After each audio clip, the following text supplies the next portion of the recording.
Kita sering mendengar bahwa pengertian gerakan Pentakosta ketiga adalah gerakan yang menyebar dari timur ke barat. Benarkah demikian? Sebenarnya pengertian ini lahir dari suatu konsep Alkitab yang diucapkan oleh Tuhan Yesus sendiri. Nah, dalam edisi Voice of Pentecost kali ini, kita akan membahas dua alasan untuk kita bisa pahami lebih dalam mengapa dari timur ke barat. Alasan yang pertama secara alkitabiah. Di dalam Alkitab seringkali kita melihat pola yang bungsu menggantikan yang sulung. Seperti Ishak yang meskipun secara jasmani adalah adik dari Ismail, tetapi dia menggantikan posisi Ismail sebagai yang sulung dari rencana keselamatan Allah.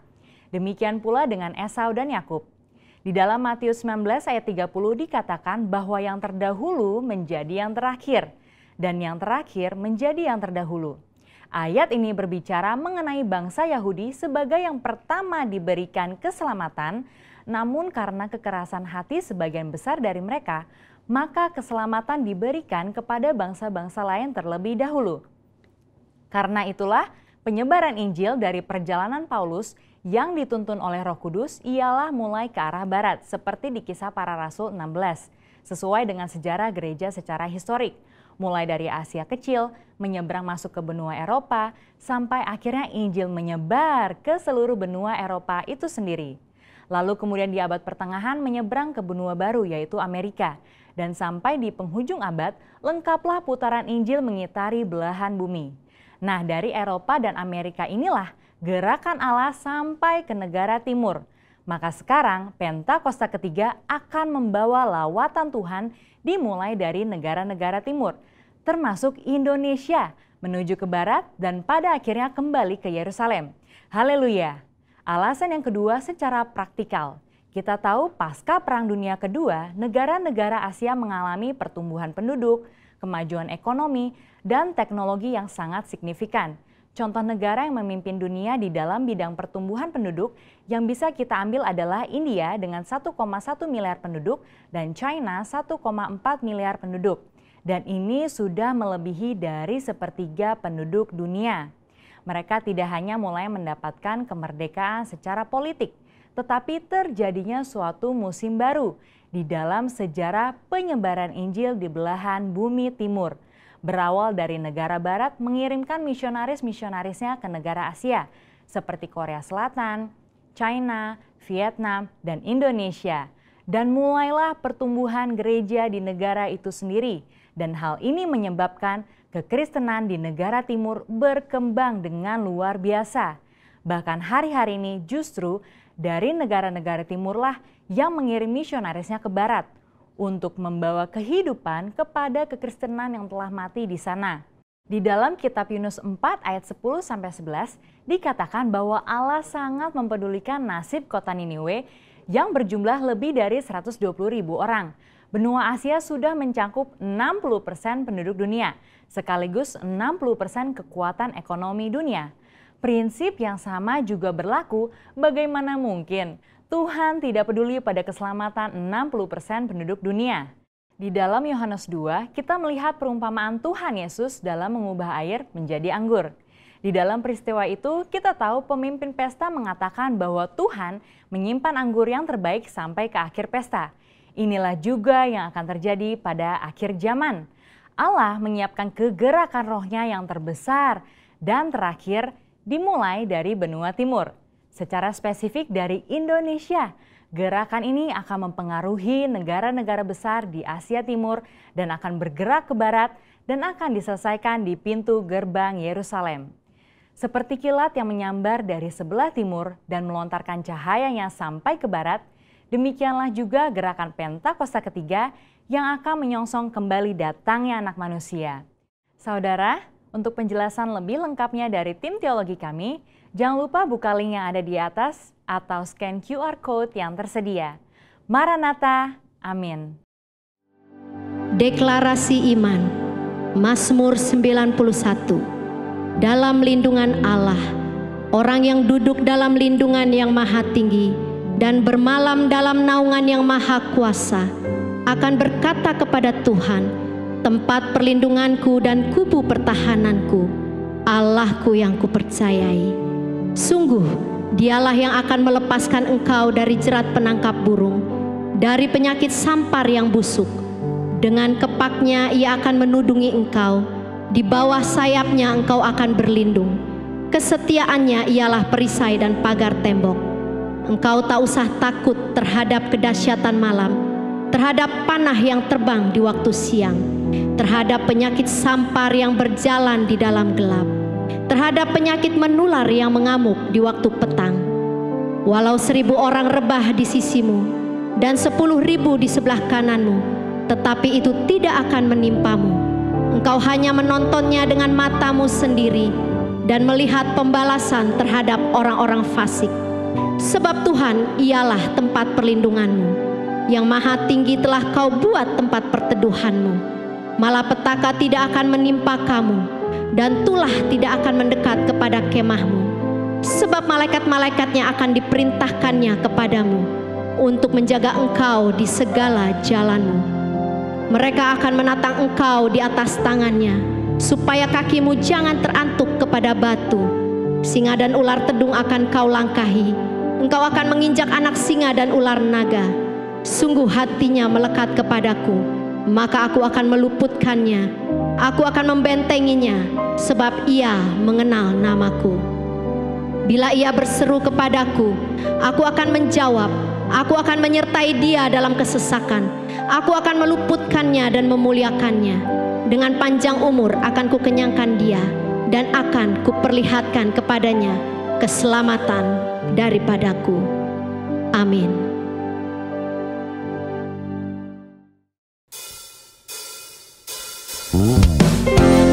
Shalom Bapak Ibu Saudara, engkau yang dikasihi Tuhan, dimanapun kau berada, mari sama-sama kita memuji Tuhan, kekuatan dan mazmur kita. Haleluya.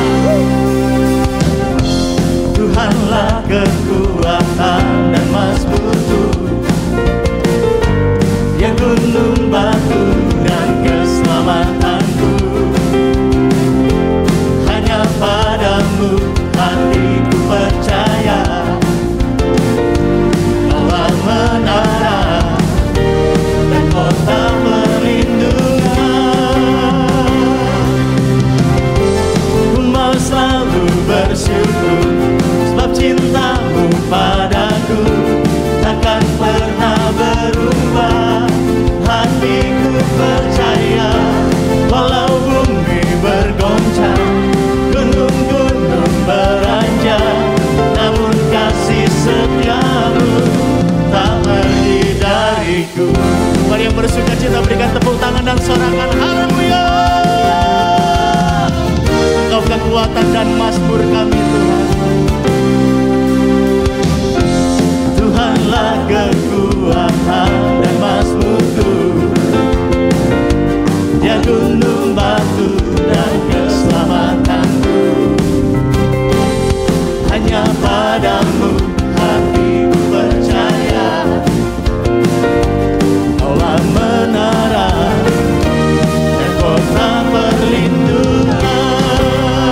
Mari katakan, ku mau selalu bersyukur, sebab cintamu padaku takkan pernah berubah. Hatiku percaya, walau bumi bergoncang, gunung-gunung beranjak, namun kasih setiamu tak pergi dariku. Dia Allah yang luar biasa, Allah yang dahsyat Tuhan. Apapun kondisi kami hari ini, bahkan mungkin ada di antara kami sedang dalam ujian iman, kami mau tetap bersyukur kepada Tuhan, karena kasih setiamu tidak pernah berkesudahan dalam hidup kami. Mari Bapak Ibu Saudara, puji Dia, agungkan Dia, bersyukurlah kepada Tuhan. Haleluya. Mari angkat tanganku, katakan ku mau selalu bersyukur. Ku mau selalu bersyukur, sebab cintamu padaku takkan pernah berubah. Hatiku percaya, walau bumi bergoncang, gunung-gunung beranjak, namun kasih setiamu tak pergi dariku. Siap lebih lagi bagi Allah, kita kemauan. Ku mau selalu bersyukur, sebab cintamu padaku takkan pernah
Terima kasih Tuhan. Kami mau belajar melakukan firman-Mu, mengucap syukur dalam segala hal. Karena itu yang Tuhan kehendaki dalam hidup kami. Terima kasih Tuhan. Mari katakan, Kau pencipta hidupku, memelihara jiwaku. Kau layak terima segala pujian, ku naikkan syukurku.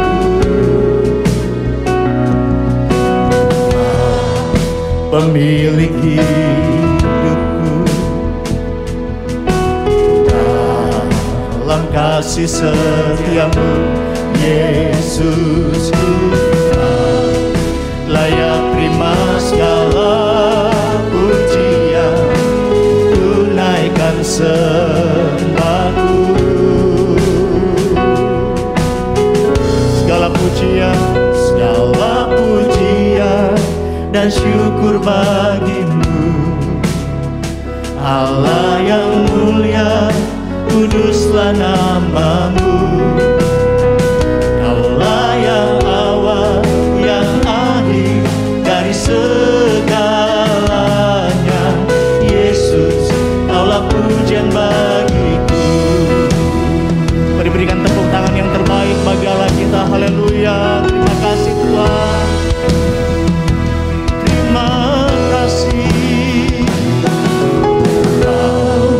Pencipta hidupku, pemelihara jiwaku, pemelihara jiwa. Kami katakan Engkau yang layak Tuhan. Kau layak terima segala pujian, ku naikkan syukurku. Kau pemilik hidupku, pemilik hidup, dalam kasih setiamu Tuhan, kasih setiamu Yesus. Kau layak terima segala pujian, ku naikkan sembahku.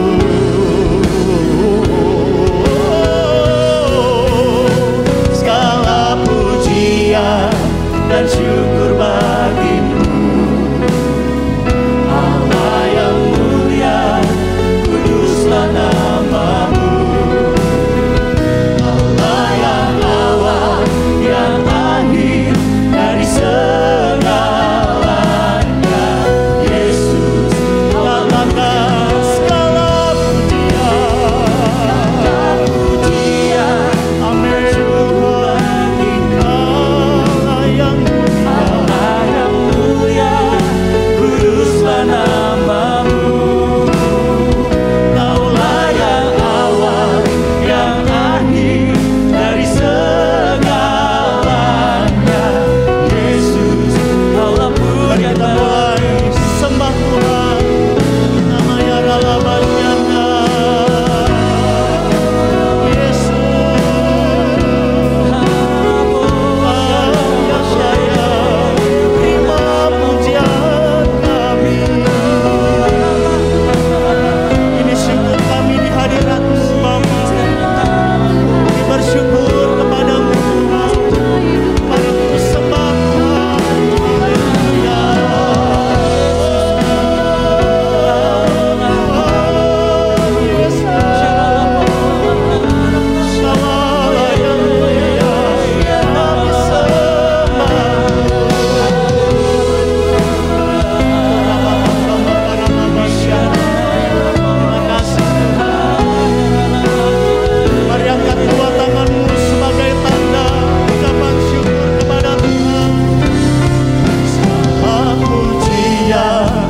Syukur bagimu, Allah yang mulia, kuduslah nama-Mu. Kaulah yang awal, yang akhir dari segalanya. Yesus, Kaulah pujian bagimu.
Bapak Ibu Saudara berada di rumah masing-masing, angkat kedua tangan kita bersyukur kepada Tuhan.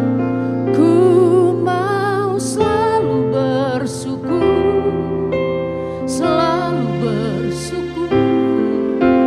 Kau Tuhan yang setia, yang selalu menopang. Ku mau selalu bersyukur, oh selalu bersyukur. Kau Bapakku yang setia. Bersama-sama, ku mau selalu bersyukur, selalu bersyukur. Ini nyanyian syukur kami. Kau Tuhan yang setia, dalam segala keadaan, dalam segala situasi. Mari terus naikkan ucapan syukur kepada Tuhan, sebab ada mujizat dalam ucapan syukur. Oh, Kau Bapakku yang setia, mau selalu bersyukur, mau selalu bersyukur, selalu kami bersyukur. Kau Tuhan yang setia, yang bertapa, mau selalu bersyukur, selalu bersyukur. Kau Bapakku yang setia. Mari sekali lagi kita menyembah Tuhan.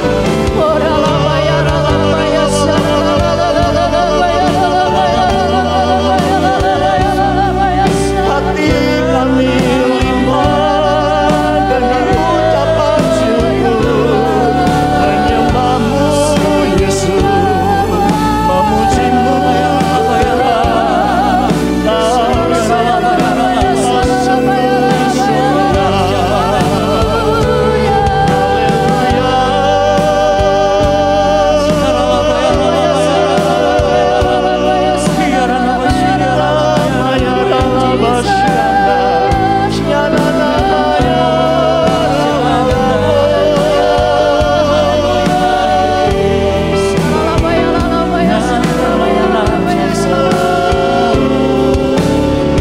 Mari kasih tepuk tangan buat Tuhan Yesus sebagai tanda ucapan syukur kita.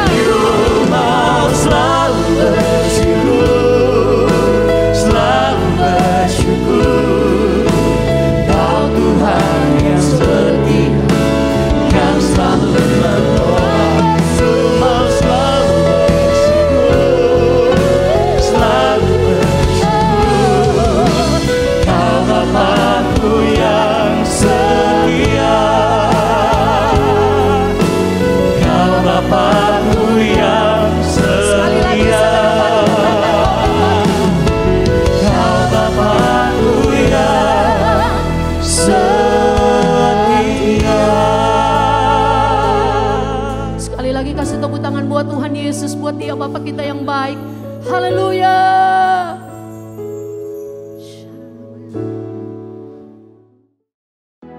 Apa yang dimaksud dengan Pentakosta ketiga? 1. Pentakosta ketiga adalah pencurahan Roh Kudus yang dahsyat di zaman ini, melebihi yang terjadi di Asusastit. 2. Pentakosta ketiga akan mengakibatkan penuaian jiwa yang terbesar dan yang terakhir sebelum Tuhan Yesus datang kembali. 3. Pentakosta ketiga akan membangkitkan generasi Yeremia, yaitu anak-anak muda yang dipenuhi Roh Kudus, cinta mati-matian kepada Tuhan Yesus, tidak kompromi terhadap dosa, dan akan bergerak untuk memenangkan jiwa. 4. Pentakosta ketiga lahir di Indonesia dan bergerak ke bangsa-bangsa. Gerakan ini dari timur ke barat dan akan kembali ke Yerusalem. 5. Pentakosta ketiga akan memberikan kuasa untuk menyelesaikan amanat agung, dan setelah itu Tuhan Yesus datang kembali. Bapak, terima kasih, kami siap untuk Engkau bentuk lewat firman-Mu. Berbicaralah pada saat ini melalui hamba-Mu, dan kiranya Roh Kudus akan menghidupkan firman ini, supaya firman ini tidak hanya kami dengar, tetapi kami sanggup melakukannya karena Roh Kudus akan menolong kami. Terima kasih, kami sambut firman-Mu hanya dalam nama Tuhan Yesus Kristus. Haleluya. Amin. Shalom Bapak Ibu Saudara kasih di dalam Yesus Kristus. Anda sedang menyaksikan ibadah online Jemaat GPS Jakarta bersama saya Pastor Yohanes Raharjo. Tema khotbah hari ini tentang hidup yang berbuah. Saudara, kenapa masih banyak orang Kristen yang hidupnya tidak berbuah? Maksud saya, hidupnya sama sekali tidak bisa dibedakan dengan orang-orang dunia yang belum mengenal Kristus. Saya membukakan dalam Efesus 5 ayat 14. Itulah sebabnya dikatakan, bangunlah hai kamu yang tidur. Saudara, tidur rohani ini orang-orang yang sudah percaya Yesus sudah lahir baru, dan bangkitlah dari antara orang mati. Orang mati berbicara orang-orang yang di luar Kristus, orang yang belum mengenal Kristus, orang yang mati rohani, dan Kristus akan bercahaya atas kamu. Berarti orang-orang ini sedang dalam posisi dalam kegelapan. Kristus akan bercahaya. Nah saudara, kalau saudara melihat dari jauh orang ini tidur atau mati, nggak kelihatan. Kita nggak akan tahu. Nah itulah sebabnya banyak orang-orang Kristen yang hidupnya tidak berbuah, artinya tidak bisa dibedakan antara apakah orang ini sudah pernah lahir baru di dalam Tuhan atau tidak. Yesus katakan Kristus akan bercahaya atas kamu, berarti sama-sama dalam kegelapan, saudara. Nah hari ini kita akan melihat kenapa itu mereka nggak berbuah. Nah saudara, amanat agung itu ada 2 tahap. Yang pertama dikatakan pergilah, ya, beritakanlah Injil kepada segala makhluk. Dalam Markus 16, 15, 16. Kita harus memberitakan Injil kepada segala makhluk, barang siapa percaya diselamatkan. Dan yang kedua ada selanjutnya, Matius 18 ayat 19, jadikan semua bangsa muridku. Nah ini kelanjutannya. Jadi bukan hanya memberitakan Injil, orang percaya, lahir baru, diselamatkan, tetapi Tuhan perintahkan untuk menjadikan semua bangsa muridku. Yang pertama nggak ada masalah karena semua gereja pasti melakukan itu, memberitakan Injil, keselamatan. Tapi yang kedua ini tidak semua gereja melakukan, saudara. Jadi akibatnya menjadikan orang itu selamat atau lahir baru, tetapi mereka dalam posisi bayi-bayi rohani. Dan saudara, sebagai bayi rohani yang dibiarkan begitu saja, maka dia akan dikalahkan oleh dunia. Mengenai ada masalah, dia akan tergeletak. Dia nggak mampu menghadapi masalah. Nah itu sebabnya saudaraku, jemaat harus mengerti sungguh-sungguh ketika engkau lahir baru, kita masih dalam keadaan baby, bayi. Bayi akan dikalahkan oleh dunia, dikalahkan oleh masalah. Sebab apa? Sebab dia nggak punya pengetahuan, tidak bisa menggunakan kuasa apapun. Nah itu sebabnya saudaraku, 2 hal ini harus dilanjutkan. Jadi yang pertama memberitakan Injil, orang percaya lahir baru. Tapi selanjutnya gereja-gereja harus sadar bahwa perintah Tuhan menjadikan mereka murid. Jadi jangan sampai puas menjadikan seorang itu lahir baru, mereka bayi-bayi, saudara. Sehingga dunia mengambil alih itu semuanya.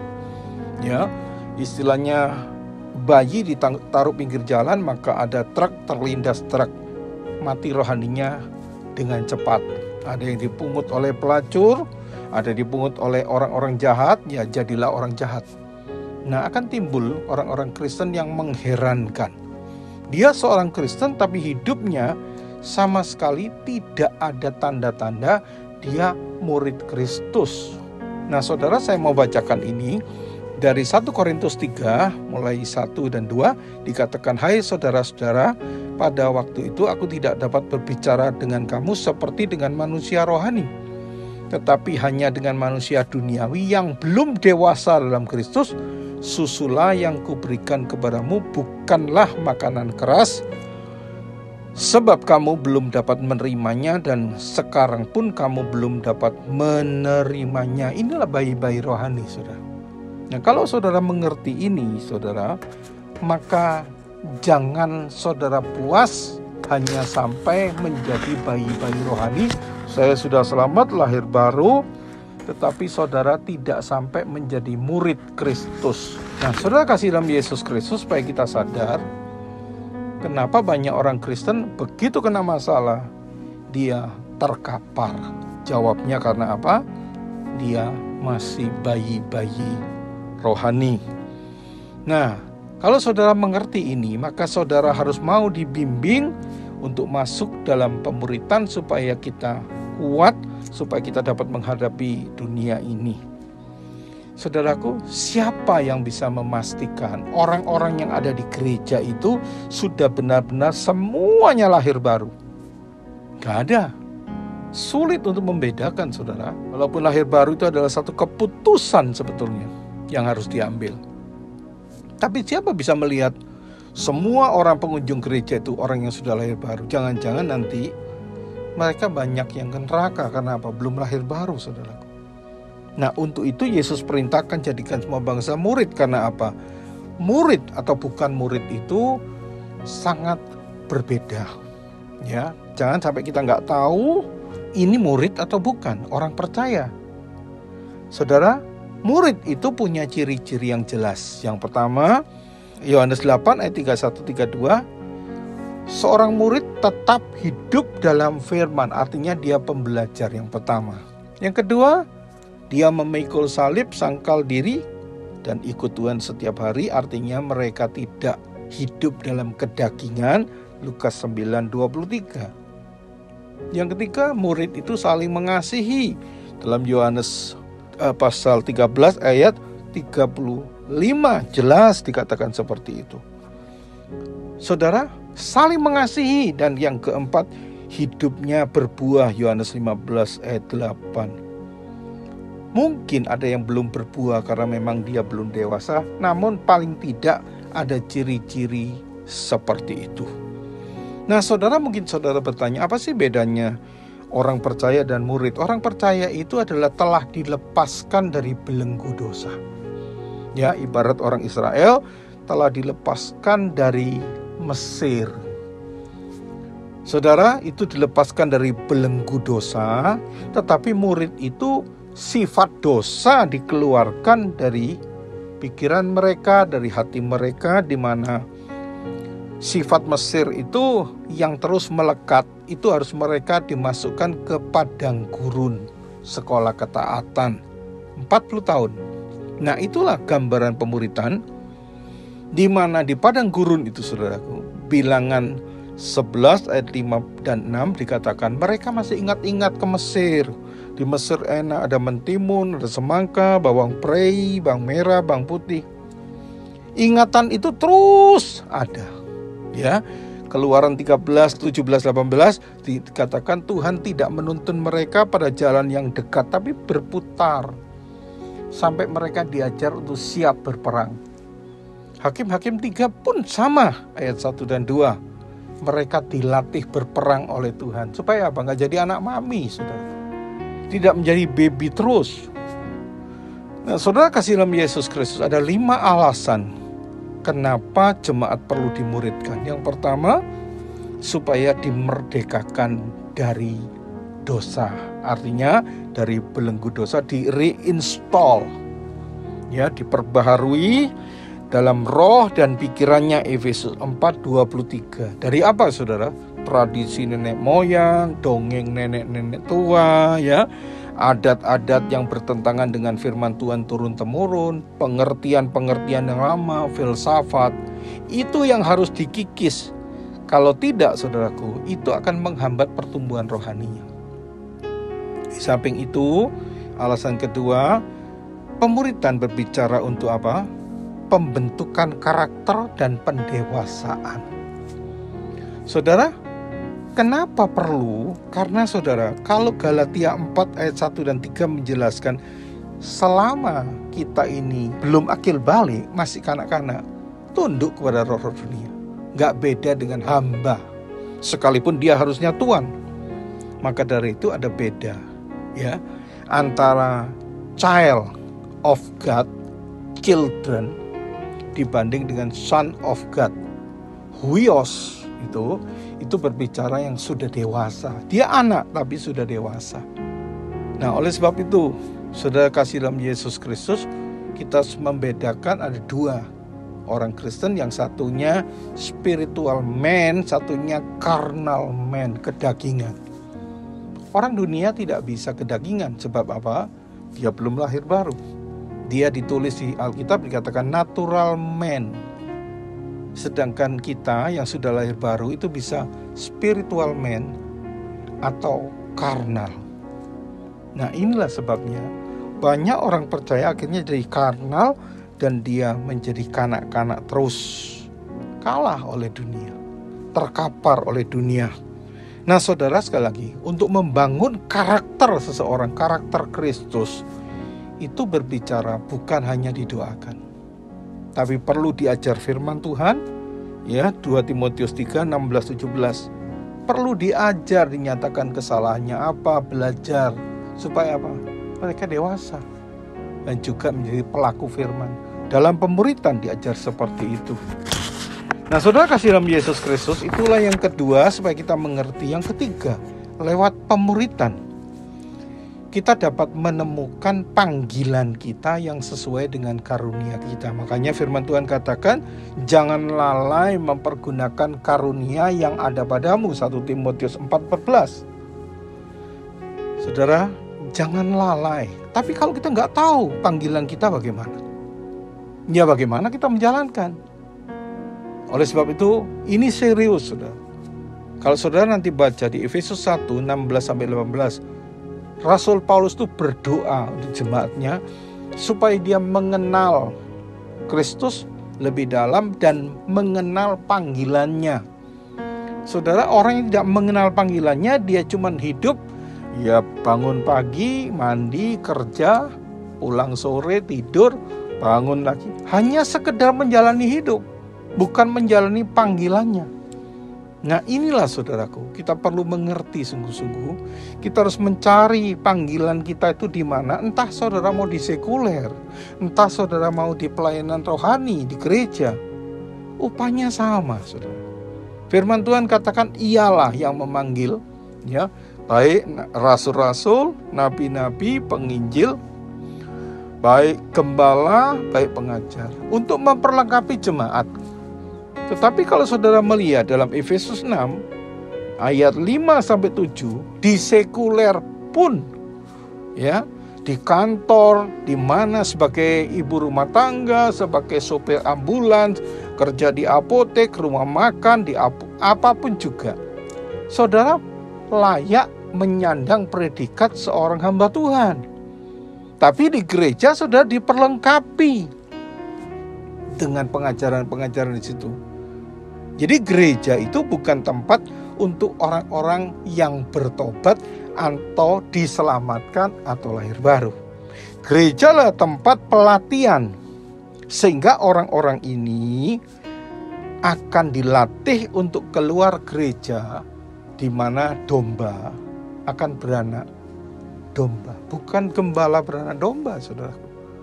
Dan bila ini disadari, gereja itu bukan tempat untuk orang-orang bertobat atau orang untuk diselamatkan. Itu harus terjadi di luar gereja, yaitu domba-domba yang pergi untuk menjangkau. Sedangkan gembala bukan untuk melahirkan domba. Gembala berfungsi menggembalakan, memberi makan, memelihara, juga menjaga kawanan domba dari predator-predator, yaitu apa? Penyesat-penyesat. Oleh sebab itu, seorang gembala, seorang rasul, nabi, pengajar, penginjil, itu adalah untuk memperlengkapi, untuk mentraining. Saudara, gembala bukan untuk melahirkan domba. Tapi gembala itu punya fungsi untuk menggembalakan, untuk memelihara, untuk memberi makan, menjaga kawanan domba terhadap ajaran-ajaran sesat. jelas. Matius 7 ayat 15. Dia sebagai trainer untuk mentraining domba-domba, melatih supaya domba-domba itu bisa melayani di luar, ya. Jadi seharusnya domba pergi di luar untuk menghasilkan domba. Namun sayangnya selama ini di gereja overlapping seringkali, ya. Saling tumpang tindih, saudara. Di gereja dikhotbahkan tentang pertobatan, dikhotbahkan tentang bagaimana cara lahir baru, bagaimana diselamatkan. Akhirnya jemaat merasa apa? Gue udah dapat, gue udah diselamatkan, lepas dari neraka, gue bebas. Tidak termotivasi, tidak terbeban untuk mengenal Tuhan lebih dalam, dan tidak terbeban untuk mencari jiwa-jiwa di luar. Karena di gereja diajarkan seperti itu, saudara. Dan ruginya apa? Dia tetap jadi bayi terus sampai kapanpun. Ya, sedangkan jemaat yang sudah mulai dewasa rohani, mulai lahir baru, penuh dengan Roh Kudus, jadi malas ke gereja karena apa? Yang dikhotbahin tentang itu, dia sudah lakukan itu, sudah mendapatkan pengajaran itu, akhirnya boring. Dan karena boring, dia akhirnya rohaninya didingin, mundur, asal ke gereja seperti itu. Nah, itulah saudaraku, ya, yang ketiga lewat pemuritan kita menemukan panggilan serta kita tahu karunia-karunia itu. Nah, yang keempat, lewat pemuritan kita diajar untuk mempergunakan karunia dan kuasa yang telah kita terima dengan tepat dan benar. Saudaraku, kenapa dengan tepat dan benar? Ini penting sekali. Karena apa? Apa gunanya saudara dan saya hanya tahu apa yang Tuhan sudah taruh dalam hidup kita, kuasa dan sebagainya, tapi kita nggak tahu cara menggunakannya secara tepat, ya, secara benar. Maka dari itu nggak akan bermanfaat apa-apa.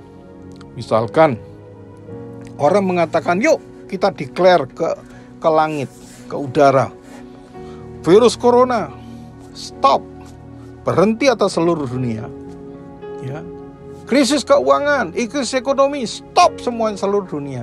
Saudara, tanda-tanda zaman sudah mengatakan akhir zaman akan terjadi pestilensis. Ya, Matius 24, supaya saudara tahu.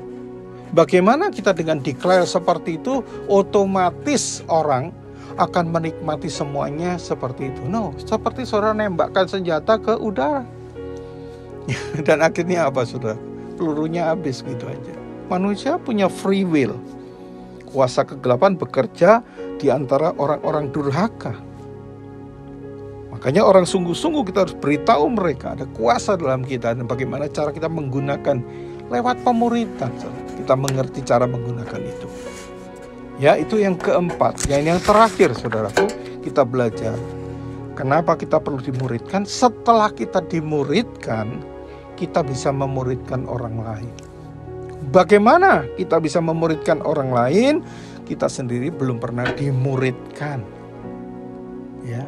Ini namanya suksesi.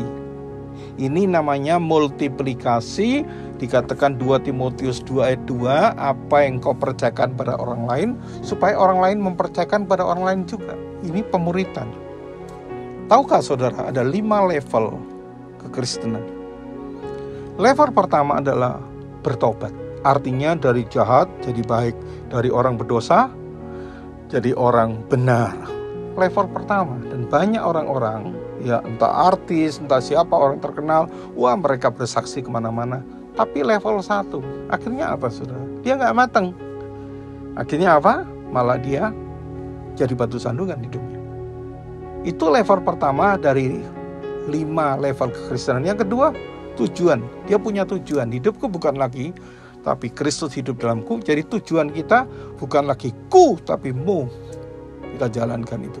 Level 2. Ketiga level kekristenan adalah sukses. Orang yang punya tujuan, dia akan sukses.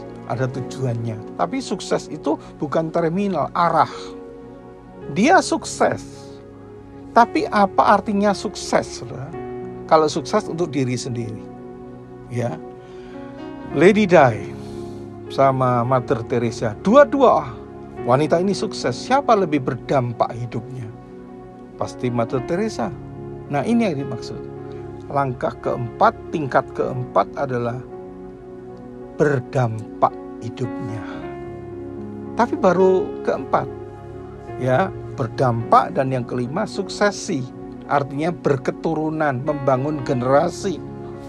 Sehingga bukan pada diri kita sendiri, tapi kita punya keturunan di situ. Sebagaimana Yohanes 20 dan 20 ayat 21, sebagaimana Bapa mengutus aku, demikian juga sekarang aku mengutus kamu.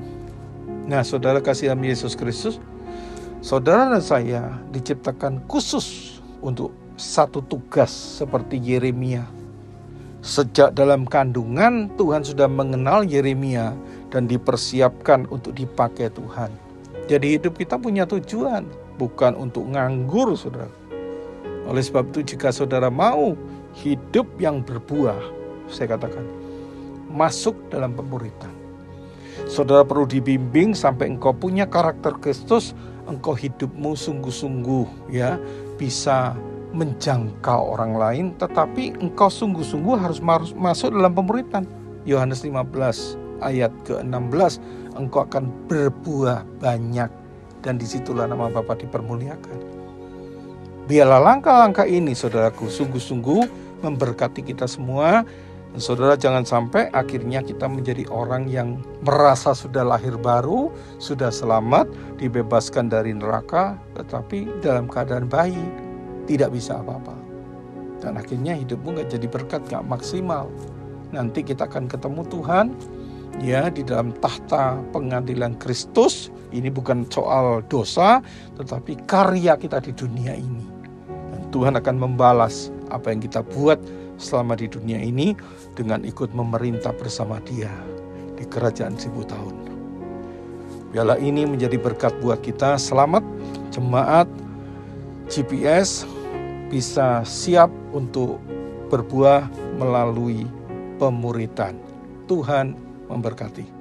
Bapa, terima kasih untuk firman-Mu yang Kau telah taburkan buat setiap kami di tempat ini. Kami tahu ada rencana Tuhan yang indah buat setiap hidup kami, sehingga hidup kami menjadi seorang murid yang berbuah dan berbuah lebat. Oleh sebab itu Bapa, tanpa pertolongan Tuhan kami gak akan mampu melakukannya, tetapi bersama Tuhan kami cakap melakukannya. Berbicara lebih jauh, karena Engkau berjanji firman-Mu gak akan kembali dengan sia-sia. Kami siap berbuah bersama Engkau, karena di luar Engkau kami tidak dapat berbuat apa-apa. Terima kasih Bapa, dalam nama Yesus kami mengucap syukur. Saudara, mari arahkan hatimu kepada Tuhan, sebab di luar Tuhan kita tidak dapat berbuat apa-apa. Kiranya saat ini kita akan pulang membawa berkat Tuhan, berkat kasih sayang, berkat kemenangan, berkat yang melimpah, yang membebaskan kita dari segala hal yang membuat kita terpuruk, kita tidak bertumbuh. Tetapi berkat Tuhan membuat engkau hidupmu berhasil, hidupmu bertumbuh dan berbuah lebat. Engkau memuliakan Tuhan lewat firman Tuhan yang telah disampaikan. Kita percaya firman Tuhan gak kembali dengan sia-sia. Terima berkat Tuhan. Bapa, Putra, dan Roh Kudus menyertai saudara, menyertai rumah tangga saudara, pelayanan saudara, rumah tangga saudara. Saudara bawa pulang di dalam nama Tuhan Yesus Kristus. Haleluya. Amin.